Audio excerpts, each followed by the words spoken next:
بسم اللہ الرحمن الرحیم۔ السلام علیکم ناظرین، آج کی ویڈیو میں ہم روزے کی فضیلت اور رمضان المبارک کا چاند دیکھنا کیا ضروری ہے یا نہیں، اس کے متعلق بات کریں گے۔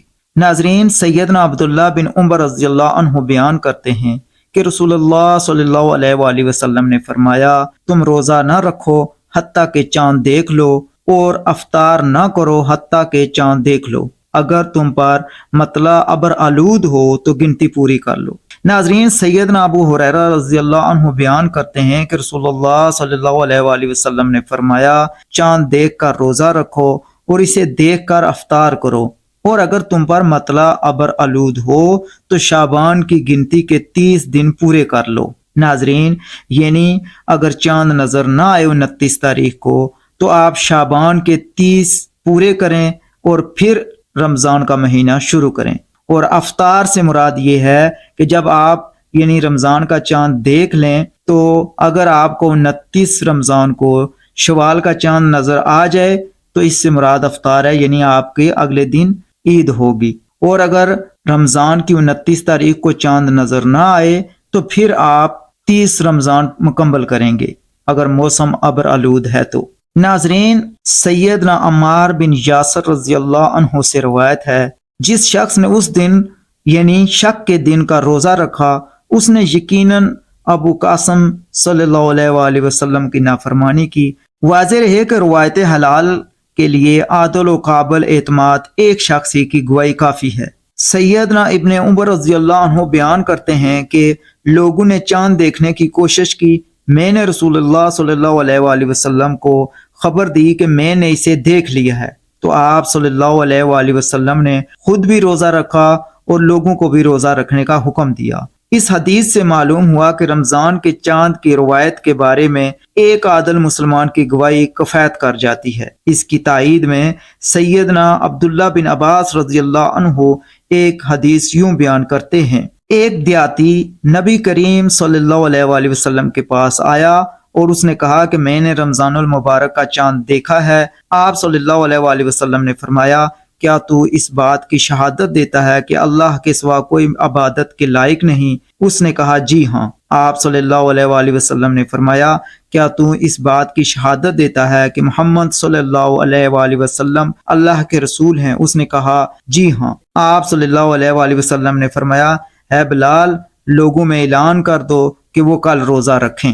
ناظرین، جن 5 چیزوں پر اسلام کی بنیاد رکھی گئی ان میں سے ایک روزہ ہے۔ جب رمضان المبارک کا مہینہ آ جائے تو ہر عاقل و بالغ مسلمان پر اس کے روزے رکھنا فرض ہے، گویا کہ کسی شخص کے اسلام کے دعوے میں مسلمان ہوں کی بنیاد روزہ رکھنے پر ہے، یعنی اگر تو وہ قرآن اور حدیث کی بتائی گئی حدود و قیود میں رہ کر اس ماہ کے مکمل روزے رکھتا ہے تو اس کا اسلام معتبر ہے۔ اگر وہ روزوں کا اہتمام نہیں کرتا بلکہ اس کو پامال کرتا ہے تو اس کے اسلام کا دعویٰ کوئی معنی نہیں رکھتا، وہ نام کا تو مسلمان ہے لیکن عمل کا غیر مسلم۔ روزہ چونکہ اسلام کا ایک بنیادی رکن ہے اور اس کی اہمیت کے پیش نظر اللہ کریم نے اس کے عظیم و شان اجر و ثواب کو روزہ دار کو خود دینے کا وعدہ کیا ہے۔ روزے دار سے اللہ کریم کس قدر محبت کرتا ہے اس کا اندازہ اس بات سے لگا لیں کہ اللہ کریم خود فرماتا ہے کہ روزے دار کے منہ کی بو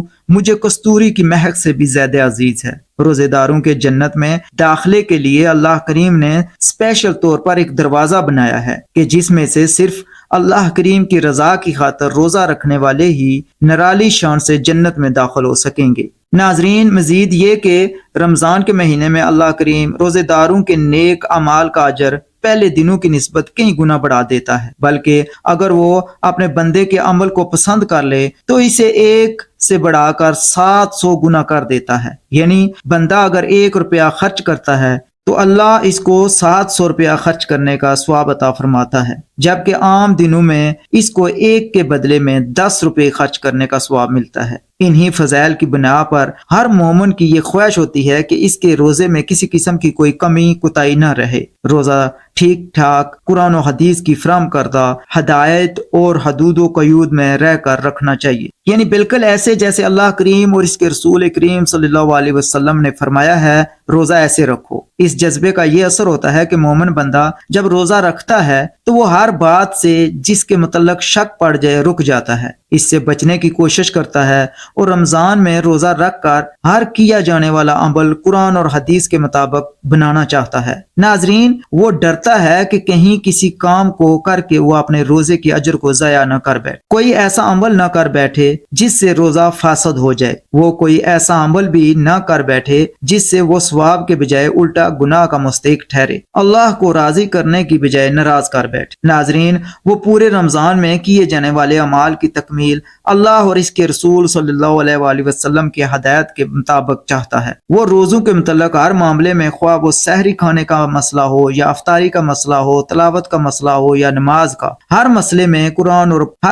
قرآن پاک اور حدیث مبارکہ کا حکم جاننا چاہتا ہے۔ وہ اس معاملے میں ہمیں کیا حکم دیتے ہیں تاکہ وہ اس کے مطابق عمل کر کے ماہ رمضان المبارک کو نیکیوں کا موسم بہار بنا سکے اور خوب اللہ کی رحمتوں کو لوٹ سکے۔ وہ رمضان اور روزوں کے مسائل کے متعلق پیش آنے والے خدشات اور معاملات کے صحیح حل دریافت کرنے کے لیے علماء کے پاس بار بار جاتا ہے، بار بار پوچھتا ہے تاکہ وہ اپنے روزے کے اجر کو زیادہ سے زیادہ کر لے، اللہ کریم کی رحمتوں، محبتوں اور برکتوں کا حقدار بن سکے۔ ناظرین، ارشاد باری تعالیٰ ہے کہ ہے ایمان والو، تم پر روزے فرض کیے گئے ہیں جیسا کہ تم سے پہلے لوگوں پر فرض کیے گئے تاکہ تم پرہیزگار بن جاؤ۔ ناظرین، اس آیت کریمہ سے معلوم ہوا کہ روزہ ان حکامات شریعہ میں سے ہے جن کا ذکر سابقہ آسمانی ادیان میں موجود ہے۔ ارشاد نبوی صلی اللہ علیہ وسلم ہے کہ اسلام کی بنیاد 5 چیزوں پر ہے۔ اس بات کی شہادت دینا کہ اللہ کے علاوہ کوئی عبادت کے لائق نہیں اور محمد صلی اللہ علیہ وآلہ وسلم اللہ کے بندے اور رسول ہیں، نماز قائم کرنا، زکوٰۃ ادا کرنا، حج کرنا، رمضان المبارک کا روزہ رکھنا۔ ناظرین، اس حدیث نبوی سے معلوم ہوا کہ روزہ اسلام کی ایسی عام عبادت ہے جسے اسلام کی بنیاد قرار دیا گیا ہے۔ روزہ اپنے اندر ایک عجیب خصوصیت رکھتا ہے، یہ ریاکاری اور دکھاوے سے کوسوں دور اور چشم و اغیار سے پوشیدہ سراپا اخلاص اور عابد اور معبود، ساجد و مسجود کے درمیان ایک راز ہے۔ اس کا علم روزہ دار اور حق تعالیٰ کے علاوہ کسی دوسرے کو نہیں ہوتا، جیسے دیگر عبادات، نماز، حج، جہاد وغیرہ کی ایک ظاہری صورت ہوتی ہے۔ روزے کی اس طرح کوئی ظاہری شکل و صورت موجود نہیں جس کی وجہ سے کوئی دیکھنے والا اس کا ادراک کر سکے۔ ناظرین، جیسے روزہ رزاق و مرزوق اور مالک و مملوک کے درمیان ایک سر راز ہے، اسی طرح اس کے ثواب اور بدلے کا بھی عجیب معاملہ ہے۔ اللہ تعالیٰ روزے کا بدلہ اور ثواب جب عطا کرے گا